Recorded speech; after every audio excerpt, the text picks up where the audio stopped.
মানুষ সমাজবদ্ধ হয়ে বসবাস করতে ভালোবাসে, তবে সমাজকে সুশৃঙ্খল রাখতে দরকার হয় যোগ্য নেতৃত্বের। এদিক থেকে নেতৃত্বে যোগ্য ও সফল ছিলেন নবী রাসূলগণ, কেননা তারা সরাসরি আল্লাহর পক্ষ থেকে নিয়োজিত এবং প্রত্যাদেশপ্রাপ্ত ছিলেন।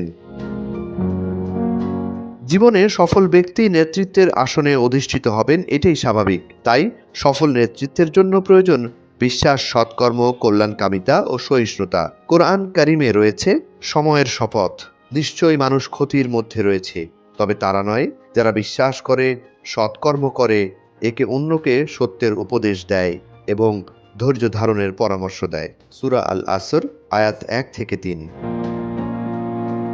মানব সভ্যতার সর্বকালের সর্বশ্রেষ্ঠ নেতৃত্বের উদাহরণ শেষ নবী এবং রসূল হযরত মুহাম্মদ সাল্লাল্লাহু আলাইহি ওয়াসাল্লাম। সত্যতা, পবিত্রতা, বিশ্বাস, আশা ও ভালোবাসায় পরিপূর্ণ ছিল তার জীবন। নেতা শব্দের আরবি প্রতিশব্দ হল ইমাম। সেই অর্থে দেশ ও জাতির নেতৃস্থানীয় প্রত্যেক ব্যক্তি এক একজন ইমাম। নেতাকে হতে হবে স্নেহশীল ও দয়ালু। নবী করিম সাল্লাল্লাহু আলাইহি ওয়াসাল্লামের বৈশিষ্ট্যের কথা উল্লেখ করে আল্লাহ তাআলা বলেন, তোমাদের কাছে এসেছে তোমাদের মধ্য থেকেই একজন এমন রাসূল, তিনি তোমাদের কল্যাণকামী, বিশ্বাসীদের প্রতি স্নেহশীল, দয়ালু। সূরা আত-তাওবা আয়াত 128। নেতা দয়ার্দ্র হলে সমাজে সর্বত্র শান্তি বিরাজ করবে। তাই নেতা নির্ধারণের ক্ষেত্রে বিচক্ষণ হতে হবে। নেতার গুণগুলো যাচাই করে নিতে হবে। নেতাকে সবার সঙ্গে পরামর্শ করে কাজ করতে হবে।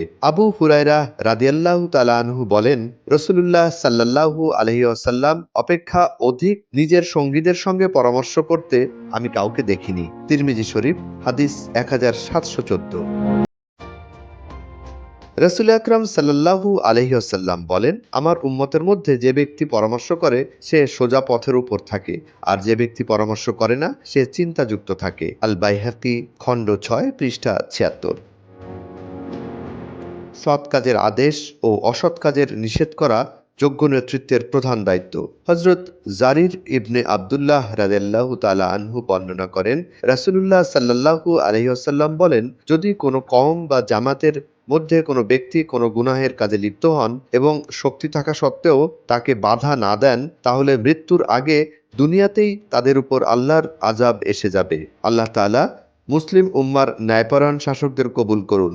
সব নেতা নেতৃত্বকে সত্যবাদী ও আমানতদার হওয়ার তৌফিক দান করুন। আমিন।